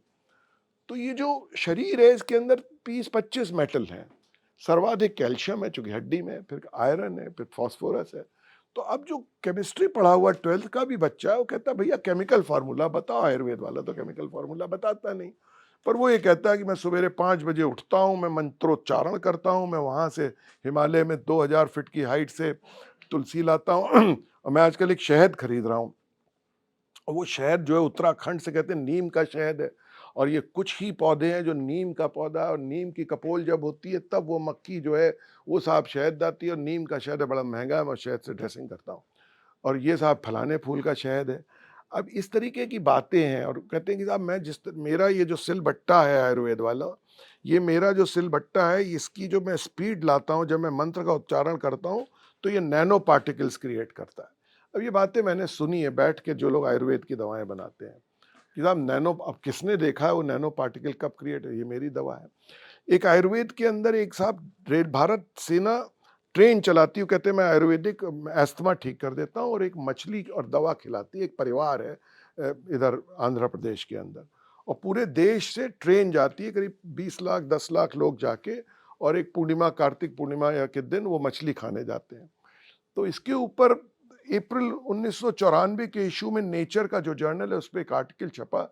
डॉक्टर सत्यावती उस समय आईसीएमआर की चेयरमैन थी, मैं भी आईसीएमआर में जाता था, और उन्होंने कहा साहब इस पर एक रैंडमाइज ट्रायल करने की परमिशन दी जाए कि जो लोग ये मछली खाने जाते हैं, और फैक्ट ऑफ द फुट इसकी भारतीय रेल स्पेशल ट्रेन चलाती है दिल्ली से, और ये आयुर्वेद की दवा देता है, और इनको ब्रोंकियल एस्थमा का अटैक होता है, और इस पे जो लोग, जो कोहर्ट जाता है मछली खाने, जो नहीं जाता, उनके एस्थमा के इवेंट्स गिन लेते हैं कि उनकी स्टीरॉयड की रिक्वायरमेंट, एस्थमा के पफ की रिक्वायरमेंट क्या कम हो जाती है आने वाले कुछ वर्ष में। कुछ लोग 2-2 बार मछली खाने गए हैं, उनसे बात कर लेते हैं कि भाई 2-2 बार मछली खाने गए हो तो तुम्हें ज़रूर फ़ायदा होगा, क्या तुम्हारी अंग्रेज़ी दवाओं के ऊपर डिपेंडेंस ख़त्म हो जाती है।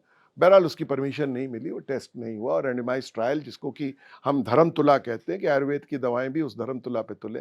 तो मैं नाम लेना ठीक नहीं, मैं इससे पहले एक बहुत बड़े आयुर्वेद मैन्युफैक्चरर के आश्रम में था और 6-7 दिन रहा, और मैंने एम्स के ऋषिकेश के साथ 3 दवाइयाँ आइडेंटिफाई करके कहा कि साहब इन 3 दवाइयों में थर्ड पार्टी ऑडिट करके, और इन पे हम आपकी इन दवाओं को, और आप इनको स्पेक्ट्रोस्कोपी पे टेस्ट कर लो कि ये गुणवत्ता की है। आयुर्वेद वाले खुद कहते हैं कि साहब हमारी तुलसी बेटर है, और हमारी हल्दी बेटर है, और उत्तर भारत की हल्दी और केरल से जो हल्दी आती है वो बिल्कुल डिफरेंट है, उसका औषधि का असर अलग है। तो जो सबसे बड़ी बात है कि आयुर्वेद की दवाओं में स्टैंडर्डाइजेशन नहीं है, और यूनानी दवाओं में नहीं, फिर भी कुछ ना कुछ इफेक्ट होगा। दूसरी बात जो मेरा मानना है कि बॉडी, हमारी बॉडी को huge power of self healing है। तीसरा मेरा मानना ये है, और मेरा क्या सबको मानना है, कि ह्यूमन बॉडी एक थोड़ी वीक बॉडी है। मेरे घर में मेरे पास 2-2 3-3 डॉग्स हैं, बीमार होते हैं अपने आप ठीक हो जाते हैं, हम बहुत ज़्यादा दवा नहीं देते उनको। तो ह्यूमन चाइल्ड जो होता है, कहते हैं ह्यूमन बेबी सबसे निरीह बेबी है। मैं एक बार ऑप्स गायनी थिएटर के अंदर एज इंटर्न काम कर रहा था, तो वहाँ बच्चा पैदा हुआ, उस बच्चे को बचाने के लिए 3 डॉक्टर, 2 पीडियाट्रिशियन, और बच्चे को तुरंत माँ के दूध से लगाओ, उल्टा करो, यूं करो, और बच्चे का टेम्परेचर देखो, और एक बच्चा पैदा होता है और उसको माँ की छाती से लगाओ। आजकल कैंगरू मदर केयर आ गई। नीचे एक सुअरनी उसी समय बच्चा दे रही थी, खिड़की से दिख रहा था, उसने 6-7 पिगलेट, 8-10-12 सुअर के बच्चे पैदा किए। वो बच्चे खुद पैदा हुए, कोई ऑब्स्टेट्रिशियन नहीं था, कोई सुअरनी का पीडियाट्रिशियन नहीं था। वहाँ पे बड़ा सा प्लेसेंटा निकला, उस सुअरनी खुद अपना प्लेसेंटा खा गई। उन्हें चाट के बच्चों को क्लीन कर दिया, कोई आया नहीं थी बच्चों को पूछने के लिए। वो चू चू करके बच्चे उसके टीथ से लग गए, यहाँ से यहाँ तक उसके ब्रेस्ट थे, और चू करके सब चूने लगे। चिड़िया का चूजा निकलता है, अपने आप चलने लगता है। तो मनुष्य बड़ा निरीह प्राणी है। मनुष्य के अंदर ब्रेन इतना डेवलप हुआ कि सर्वाइवल ऑफ फिटेस्ट में मनुष्य जीवित रह गया। मनुष्य के हमने बचपन में एक लेख पढ़ा था हजारी प्रसाद द्विवेदी जी का, कि उनकी पोती ने पूछा बाबा नाखून क्यों काटते हैं, तो हजारी प्रसाद द्विवेदी के मुंह से अनायास ही निकल गया, बेटा हम किसी को चूंकि नोचते नहीं है शेर की तरीके से, और हम नरसिंह भगवान नहीं है, इसलिए नाखून की हमारी उपभोक्ता खत्म हो गई, अतः हम नाखून काट देते हैं। देखिए कितनी सुंदर बात थी। क्योंकि अब हमने टूल बना लिया, हमने औजार बना लिए, हमने AK-47 बना लिए, हमने तलवार और चाकू बना लिए, इसलिए अब हमें नाखून की आवश्यकता नहीं, इसलिए हम नाखून काट देते हैं, और अब हम नरसिंह नहीं है। तो चूंकि भगवान ने हमको इवॉल्व कर दिया, इसलिए हम बीमार भी पड़ते हैं हालांकि। और जब हम बीमार पड़ते हैं तो आयुर्वेद के आयुष में मेरा सर्वाधिक, अगर आप पूछेंगे जो मैंने इस किताब में लिखा, वो योग में विश्वास है। अगर आप योग मेडिटेशन करेंगे तो बीमार नहीं पड़ेंगे। आयुर्वेद के जो प्रिवेंटिव मेडिसिन के, वेलनेस के जितने टेनेट्स हैं फैंटास्टिक हैं। जो मित भोजन करें आप, और इसका पूरा वर्णन है इसमें, और आप जो 3 प्रकार के जो भोजन बताएं, मुझे एकदम से नाम नहीं आ रहा है कि सुख भोज करें कि ऐसा करें। जो प्योर वेजिटेरियनिज्म आयुर्वेद के अंदर प्लीडेड है वो फैंटास्टिक है। आयुर्वेद के अंदर है कि विशेष दवाओं को ना ले, रेगुलर एक्सरसाइज करें, ये करें। तो ये सारी बातें आयुर्वेद की फैंटास्टिक है। फिर एक दिन मैं आयुष के इंटरव्यू के अंदर बैठा था, तो आयुष के 3 डायरेक्टर बैठे हुए थे उस प्रदेश के। यूनानी के डायरेक्टर भी बैठे थे, होम्योपैथी के भी बैठे थे और ये बैठे थे। तो सबने कहा कि भाई चलिए आज बहस करते हैं कि आपका यूएसपी क्या है। तो आयुर्वेद वाला बोला हमारा यूएसपी जो है वो सर्जरी है। हमने सबसे पहले राइनोप्लास्टी दी, हम क्षार सूत्र इस्तेमाल करते हैं। वास्तव में मैं खुद क्षार सूत्र इस्तेमाल करता हूँ।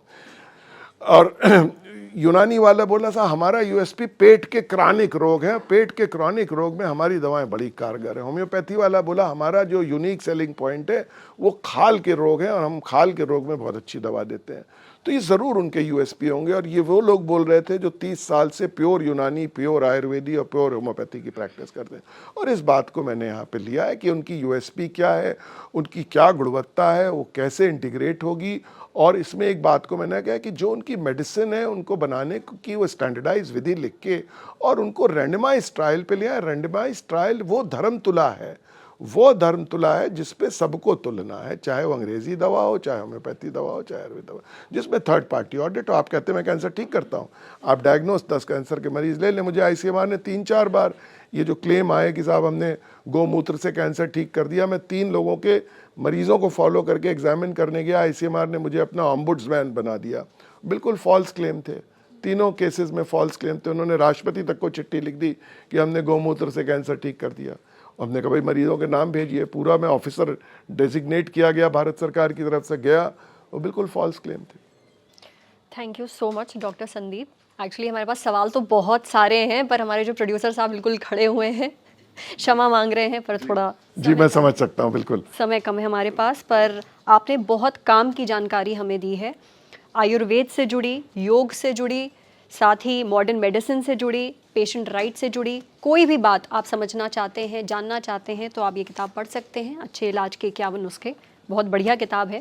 Thank you so much. एक विषय मैंने इसमें जो बहुत कवर किया है, बस एक सेकंड में, वो था कि क्वैकरी के, और वो कभी भी मौका लगेगा कभी दूसरे आपके प्रोग्राम में, क्योंकि देश के वासियों को जानना चाहिए कि ये जो सतिया डॉक्टर है, नीम हकीम खतरे जान है, क्वैकरी क्या है, ये विषय ज़रूर लोगों को जानना चाहिए। और एक विषय जिसको कि मृत्यु क्या है, और मृत्यु एक शाश्वत सच है और इस शाश्वत सच को हमें स्वीकारना है। और एक विषय जिसपे मैं है कि जब आपके घर में बच्चा होने वाला होता है, बहू आती है, तो आप दुनिया भर की प्रिपरेशन करते हो, पर आप जब वृद्ध होने लगते हो तो आप वृद्ध की प्रिपरेशन नहीं करते हो। मैंने पूरी, अब मैं एक वेबसाइट बना रहा हूँ, मेरे एक दोस्त हैं, उनके पेरेंट्स वृद्ध हुए, उन्होंने रेलिंग्स बनाई हैं, टॉयलेट मॉडिफाई किया है, तो घर में जब वृद्ध लोग वृद्ध हो रहे हों, गिर ना पड़े, उसकी भी प्रिपरेशन करनी है। तो इसमें एक चैप्टर है प्रिपरेशन फॉर ओल्ड एज। तो ये इन बातों पे भी कभी चर्चा करने का मौका दीजिएगा। बिल्कुल चर्चा करेंगे, और लोग चाहें तो ये किताब पढ़ भी सकते हैं, उनको बहुत काम की जानकारी मिलेगी। थैंक यू डॉक्टर संदीप, हमें समय देने के लिए, ललन टॉप पर आने के लिए। आपको किताब वाला का एपिसोड कैसा लगा हमें कमेंट सेक्शन में ज़रूर बताइएगा। देखते रहिए ललन टॉप। बहुत बहुत शुक्रिया।